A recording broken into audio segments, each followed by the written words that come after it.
I never imagined a single evening could rewrite the entire cartography of my existence. What began as an unremarkable Tuesday, a simple dinner, a quiet movie night with my stepson, slowly unraveled into a cataclysm I never saw coming. There was a tension in the air that night, subtle at first, like the faint scent of ozone before a storm, but heavy enough to make the very rhythm of my heart feel restless and out of sync. Somewhere deep within the architecture of my being, that same unease was waiting, a dormant fault line. I didn't recognize how close the tremor already was, because in one quiet, irreversible moment, I learned that some lines once crossed are not merely transgressed. They are incinerated, leaving a permanent scorch mark on the soul that can never be painted over. That summer felt endless, a season suspended in amber. The house stood perpetually still, caught between slants of oppressive sunlight and profound silence. My husband, George, was always away.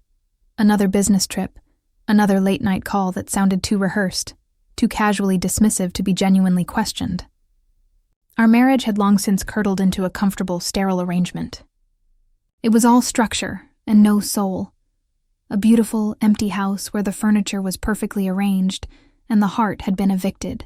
Days passed with the monotonous precision of clockwork, but the nights felt heavier, longer, a tangible weight on the chest. Loneliness became something I could touch, a fine layer of dust settling on every surface, including me. Then Liam arrived. George's son from his first marriage. 21 years old, adrift and searching, polite in a way that felt both earnest and fragile. He was the kind of young man who carried his uncertainty like a second skin, his eyes holding a question he hadn't yet learned how to voice. He was supposed to stay for a few weeks, a transitional period to figure out his next steps before college, before the official, sanctioned beginning of his life. At first, we were just two satellites sharing the same quiet orbit, coexisting in the same spacious silence. Our interactions were gentle, harmless. Small talk over morning coffee. Shared laughter over old black and white movies. Quiet mornings filled with nothing but the comforting hum of the refrigerator and the distant chirp of birds. There was nothing dangerous about it. It was a still and placid lake, until the first stone was dropped. One evening, George called, his voice a detached echo down the line, to say he wouldn't be coming home again that weekend. I remember sitting on the couch, a glass of wine cradled in my hand like an anchor, half listening to the soft, meaningless murmur of the television. Liam came down the stairs in loose sweats, his hair still damp from the shower, smelling of soap and clean cotton. His eyes were softer than usual, yet strangely alert, as if he too could feel the charged atmosphere in the room. He didn't sit in his usual chair.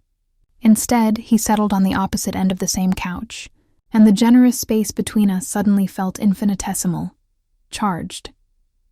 "You look lonely," he said, his voice so quiet it was almost a whisper. I tried to laugh it off, a practiced hollow sound. "Just tired," I deflected, but the way he looked at me, a gaze that was both gentle and unbearably direct, didn't fade. He had been watching, he admitted, noticing the dog-eared pages of the books I read, the specific perfume I wore, the way I would stare for too long into empty rooms as if waiting for an apparition to appear. His attention, which I had mistaken for polite interest, began to feel heavier, sharper. It was a mirror being held up, and I was terrified to look. Then he spoke the words that shattered the fragile silence between us forever. "I don't think George deserves you." My chest tightened, a visceral reaction of warning and unwelcome validation. "Liam, don't," I said, my voice firmer than I felt. "Stop. Don't say another word." But the terrible, shameful truth was, a part of me, a part that had been asleep for years, starved for warmth, desperate to be truly seen, did not want him to stop. That part of me was screaming for him to continue. And that night, in the dim, forgiving glow of the living room lamp, we talked. Really talked. We spoke of the things we'd both buried too deep for anyone to find. His aching need to belong somewhere, to someone. My slow, graceful fading into domestic invisibility. The conversation, a trickle at first, soon turned into a floodgate of confession. And confession, that raw, unfiltered sharing of secret selves, became something far more dangerous: intimacy. When he reached for my hand, his touch tentative, I didn't move. I was a statue holding its breath. When he leaned closer and whispered my name, not Mom, not Ma'am, but my name, my resistance trembled and crumbled into dust. And when his lips finally touched mine, the world didn't explode. It went utterly, profoundly quiet, as if every sound had been sucked into the vortex of that single catastrophic moment. Morning came with its cruel, unflinching light. Guilt seeped into every corner of the pristine house, heavier and more suffocating than the previous night's passion. I told myself it was a mistake, a moment of profound weakness that could be catalogued, regretted, and eventually forgotten. But Liam didn't let go. His resolve was as steady as my own was fractured. A deliberate, lingering touch on my arm as I passed him in the kitchen. Small folded notes slipped secretly into my palm. His gaze, now filled with a new, fierce certainty, followed me everywhere. His hunger mirrored my own. And that terrified me most of all, because for the first time in years, I felt terrifyingly, vibrantly alive. Not in the calm, steady way mature love is supposed to feel, but in the wild, dangerous way that consumes you, that burns down the existing world to make space for a new, uncertain one. I kept telling myself it wasn't love. Maybe it wasn't. Perhaps it was just two profoundly lonely people, stranded on separate shores, desperately searching for a lifeline in the other. But once you open that door, it never truly closes. It remains forever ajar, a sliver of light and shadow from a room you can never forget. Every shared look across the breakfast table, every word deliberately left unsaid, every breath held in the other's presence.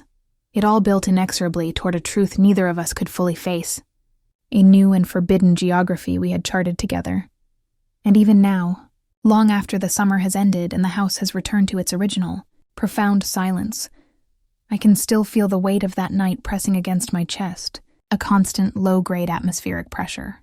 The memory doesn't fade with time.